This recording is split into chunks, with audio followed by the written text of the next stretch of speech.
Swayam Prabha. Digital India. Educated India.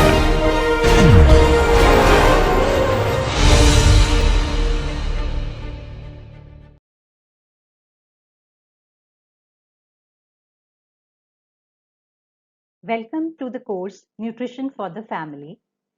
This is the first module, that is meal planning. And in this second lecture of this module, we shall be studying about the concept of meal planning and factors affecting meal planning. I am Dr. Jaspreet Kaur, presently working as Associate Professor in Government College for Girls, Ludhiana, Punjab, affiliated to Punjab University, Chandigarh. And this project is funded by DTH Swayam Prabha, MHRD, New Delhi. In the previous lecture, we had studied about some basic terms related to our subject, that is food, nutrition, health, nutritional status, dietary reference intake, and nutrients, micronutrients, macronutrients, etc. And then we studied about the concept of balanced diet. In this lecture, we shall be studying about the concept of meal planning and what are the advantages of meal planning. And lastly, we will study about the different factors which will affect meal planning. Food is something which we have been consuming since the time we were born, and it is the most essential requirement for the sustenance of our life.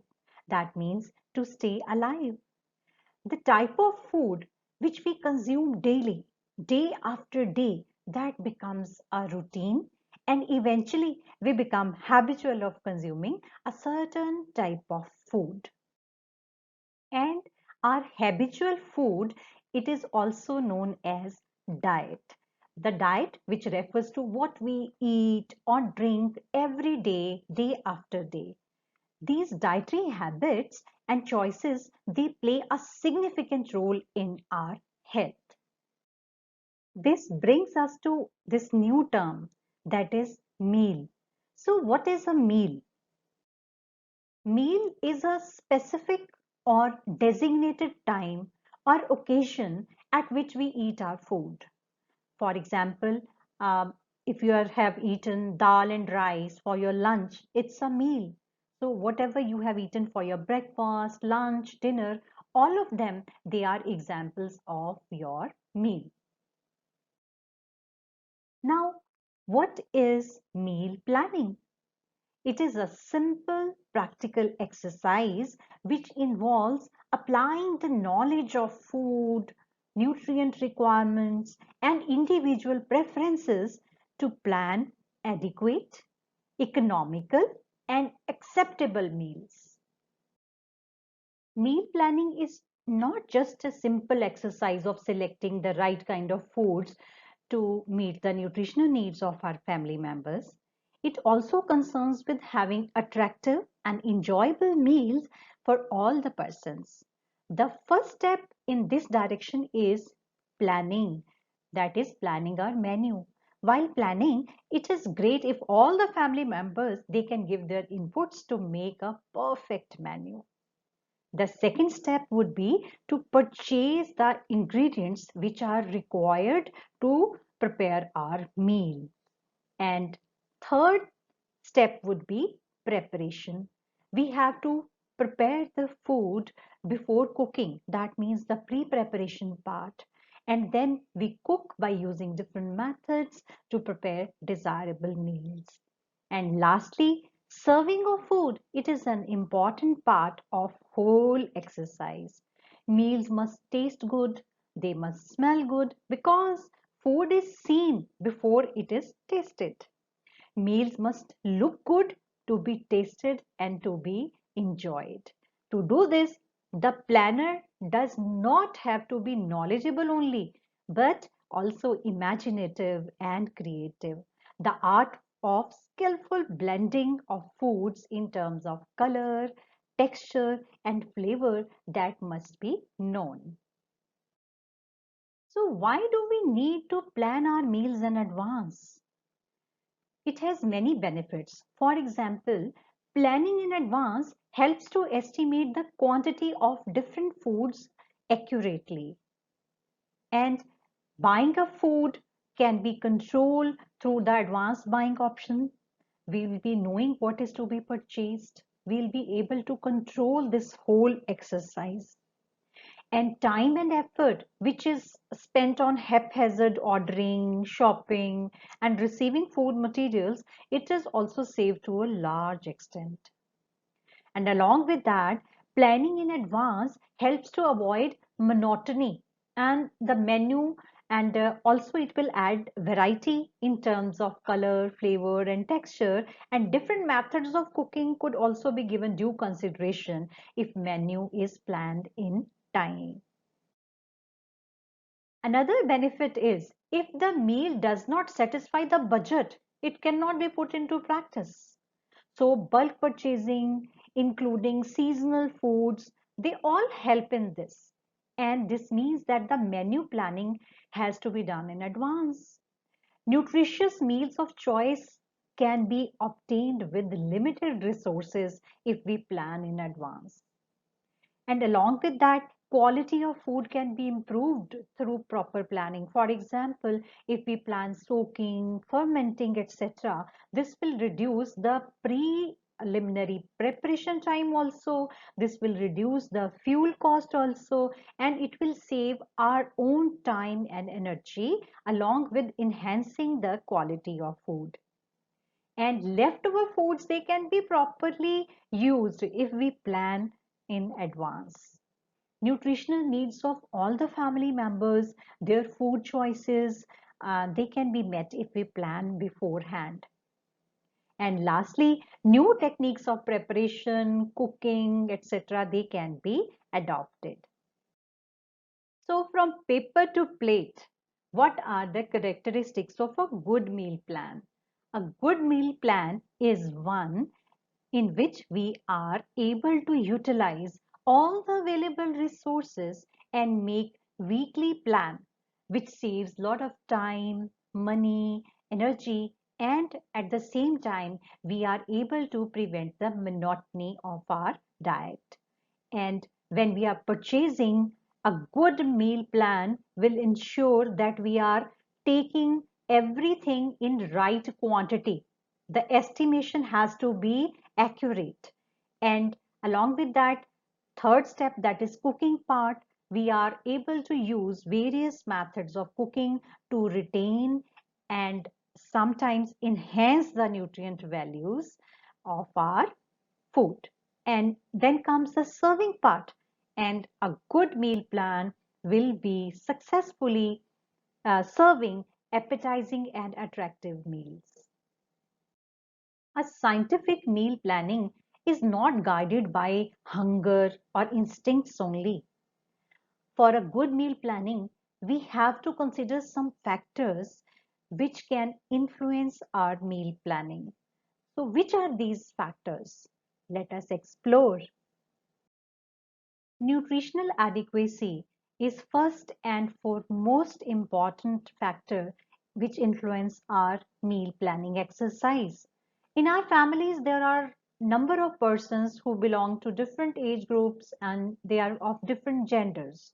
Therefore, we take into account the influence of all these different factors which will influence our menu plan. For example, females, they have lower energy needs as compared to males, and similarly food requirements, they vary greatly with age also. For example, older persons, they will be needing some easily digestible, low calorie but nutrient dense meal. Similarly, during pregnancy and early years of life, the growth is rapid. Hence, special attention is to be paid to the requirement of pregnant, lactating, and younger children. And activity also accounts for the largest energy expenditure. It should be considered how many members they undertake heavy worker and how many lead a sedentary life. Size and composition of family also, it has an influence on the meal planning, as it is not possible to cook the meal as per choice of each and every family member, but special elaborate meals, they can be planned on holidays or Sundays if we have a larger family size. The planning and purchase activity shall be dependent upon how much space do we have at our place. For example, to purchase bulk supply of grains, we need space. For storing semi-perishable items, we need space. And we need storage space to keep the perishable foods also, so that we can keep them safely till the time we use them. For example, size of our refrigerator. We can plan meals to cook by using different methods of pre-preparation with available equipment, gadgets, and hence it will influence the menu planning. For example, any dish which needs grinding or baking, it will depend upon the type of equipment which is available at our home. In our country, seasons vary a lot. And in winters, we enjoy hot beverages and fried and rich foods. But in summers, we prefer cooling desserts and beverages. So therefore, climatic conditions, they are important determinants of our menu planning. Some glands, such as thyroid gland, it can actually regulate the rate of energy metabolism, and its activity, it can increase or decrease our metabolic rate.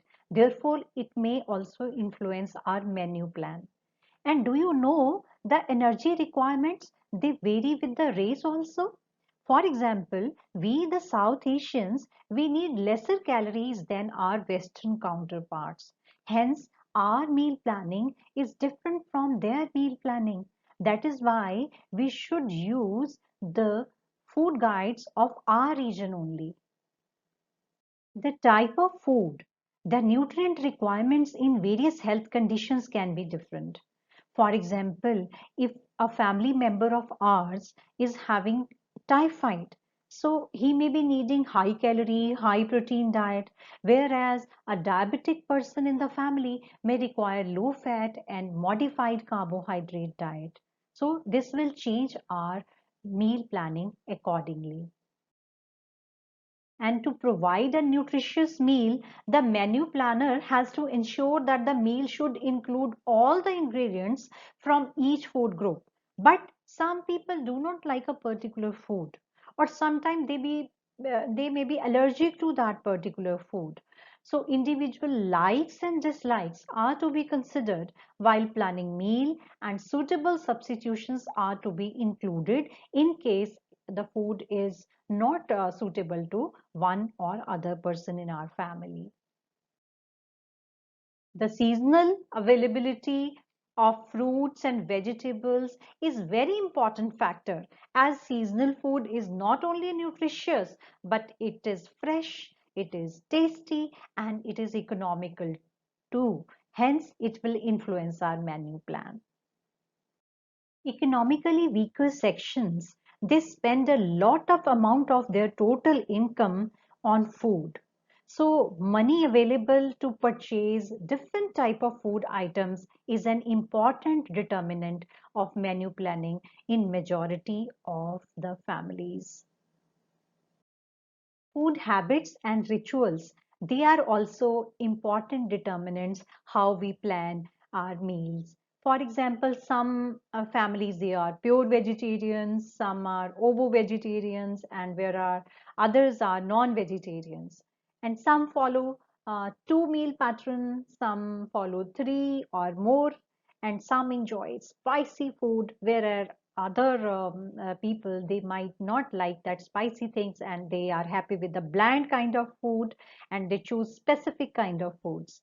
Along with that, there are special occasions also which influence our meal planning. For example, during festivals, during birthday parties, during get together, or some other occasions, just as in marriage we prepare special dishes. And Some special dishes are also prepared during Sundays or during holidays, and some families they fast on particular days, and on those days they could follow some different type of meal plan. And along with that, satiety value of our meal is very important to be considered when we are planning our meals. Food should be such that it satisfies the hunger and the feeling of fullness to stomach also. One should not feel hungry till the next meal. So usually it is achieved by choosing food from all the food groups and balancing rich and light foods in a nice way. Preparation skill of the cook, they are also very important determinant of our successful meal planning. This skill in preparation, it is an essential part if we wish to serve an acceptable, enticing meal. This needs lot of practice. So ingenious combination, it improves the acceptability of foods, it adds to the variety and makes the food enjoyable also. For example, we know that the green leafy vegetables, they have a strong flavor. If we add some item to tone down its strength of the flavor, it will actually make it more tastier. For example, spinach, if we cook it with the pulses, and similarly methi, the fenugreek leaves, they have strong flavor.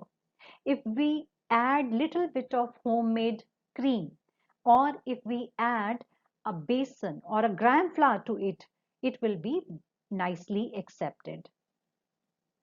The food information which is already existing with us and which comes from the external sources, they are also very strong influencers of our meal planning experience.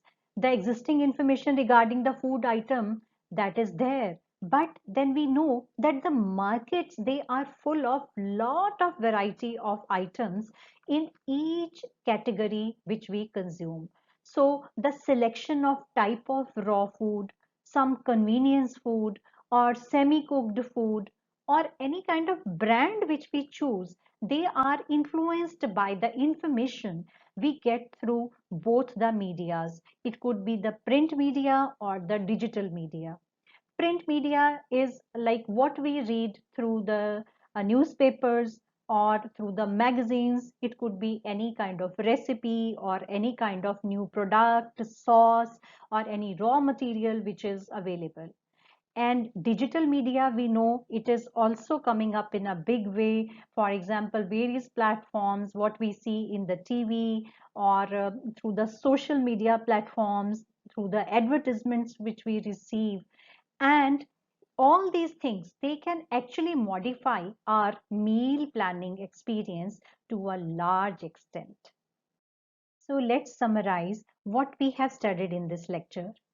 We had studied that diet refers to whatever we eat or drink each day, and we become habitual of that kind of food.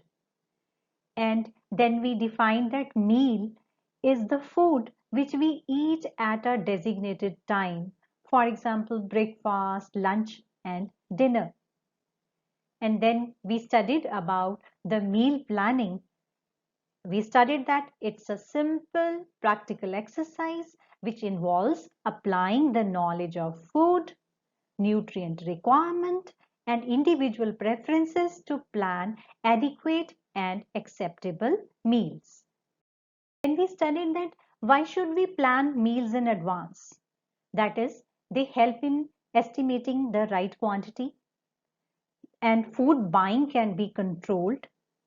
Then we studied that it will help in reducing the time and effort which is involved in the whole process to break the monotony of the meals, to satisfy the budget, to improve the quality of food, to properly use the leftover foods, and to meet the nutritional needs and food choices of different members of our family.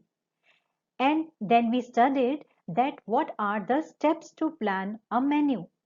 We studied that there are planning, purchasing, preparation, and service activities which are carried out under this. And lastly, we studied what are the factors which affect the meal planning. We studied these are nutritional adequacy, then our family size, the storage space, and the conditions which are there in our home. Then, along with that, what are the cooking methods which we can apply?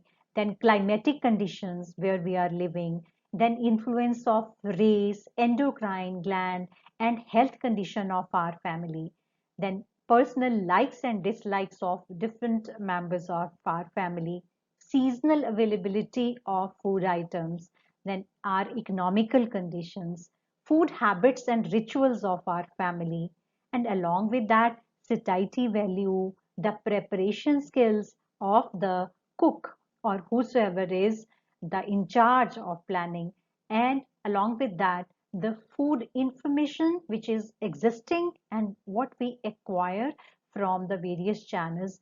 All these are important determinants of our whole meal planning exercise. So this finishes our this lecture in which we have studied about the concept of meal planning. In the next lecture, we shall be studying about the principles of meal planning. Thank you very much.